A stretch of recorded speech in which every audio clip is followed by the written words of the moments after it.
The Elixir of Awakening. Hello everyone and welcome. Today, we are going to delve into a discussion about cultivating the mind of enlightenment, or bodhisattva. The source text we are referencing is quite fascinating. It likens this cultivation to refining a miraculous medicine that grants us various abilities, ultimately for the purpose of helping others. This text uses metaphors like medicine tree and miraculous elixir to explain the merits and capacities you can achieve once you arouse this mind of enlightenment for the benefit of all sentient beings. Core idea is that you must first have the intention, I wish for all sentient beings to be well. I am willing to become a Buddha to help them. Start with this vow, and then, based on it, gradually put the methods into practice.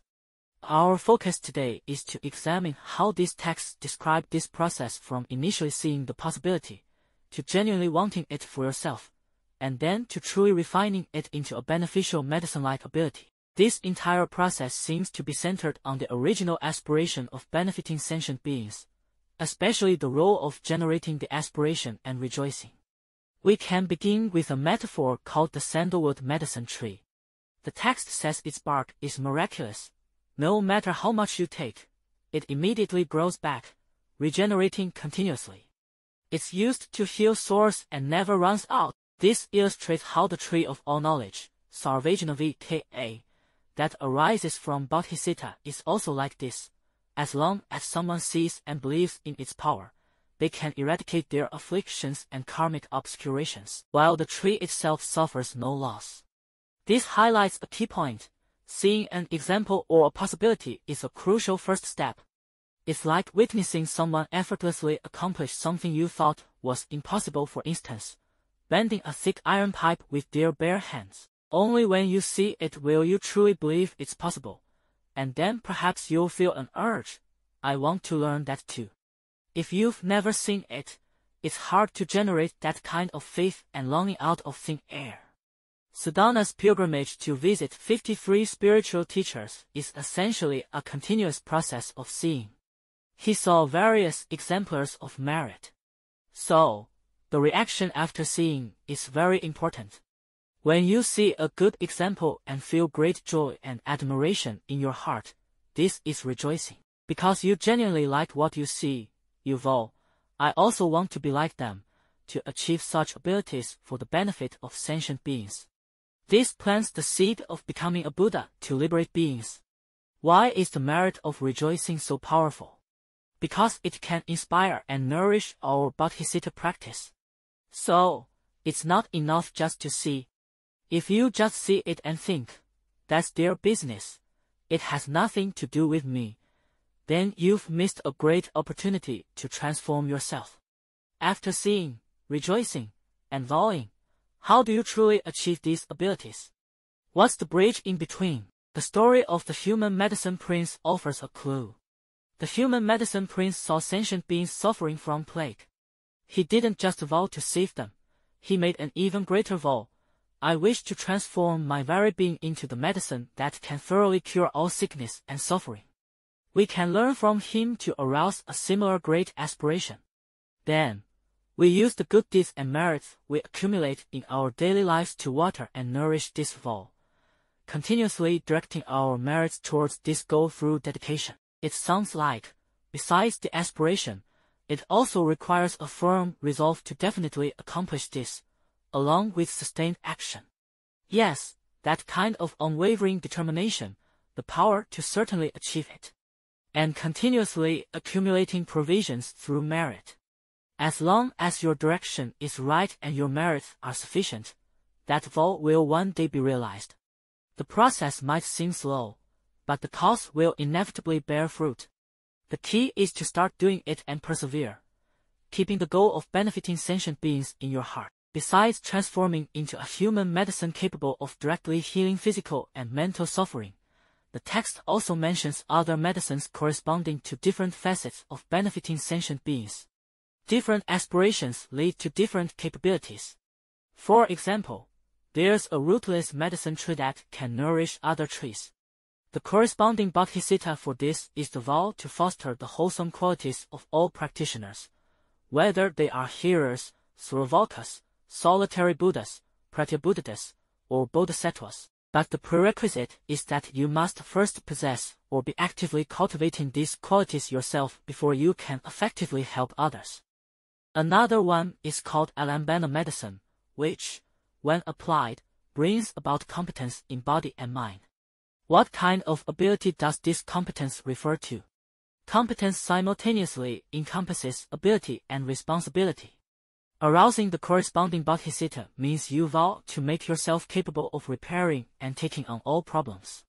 From small things like fixing objects, planes, or cars, to healing psychological traumas and correcting our inner selves. And it's not just having the ability to fix, it's also about being responsible and seeing things through to completion. This is a powerful capacity, cultivated for others, to undertake and solve problems. There's also a power of recollection medicine. After taking it, one can remember everything heard without forgetting. That sounds incredibly potent. The corresponding bodhisattva for this is the vow to be able to hear, uphold, and never forget all the Dharma, the purpose being to better understand and apply wisdom to benefit sentient beings. After achieving this ability, you can not only firmly remember the Dharma teachings but even fully comprehend the principles of cause and effect. However, there's a very important reminder here.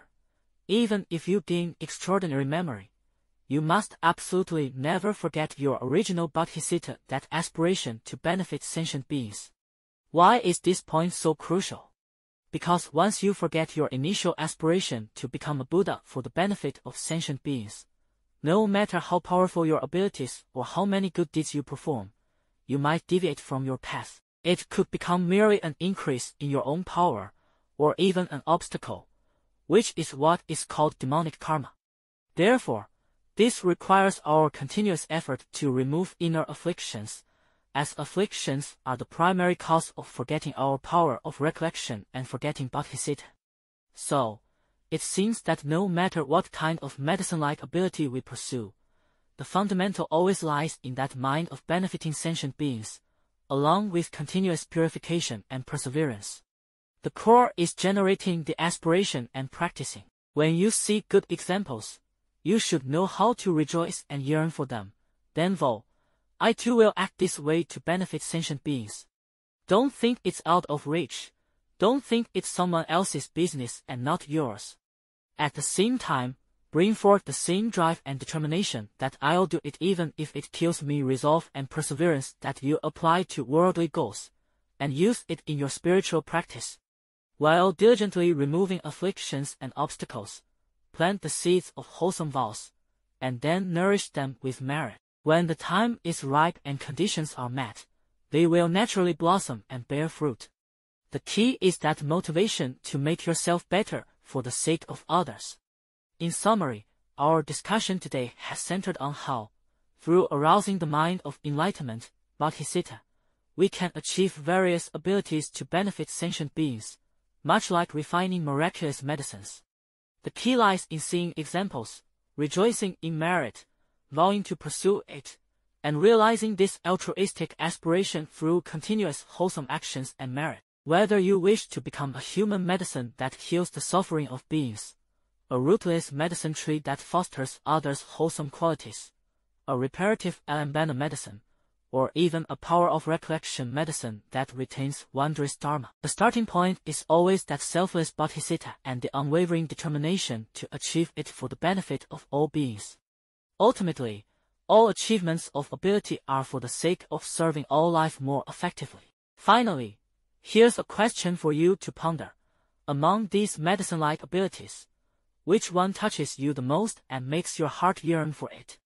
Perhaps reflect on the focus and eagerness you usually invest in work, study, or even hobbies. What different landscape would it bring to your life if you could consciously shift even a little bit of that energy towards cultivating abilities that genuinely benefit others, like these medicinal powers?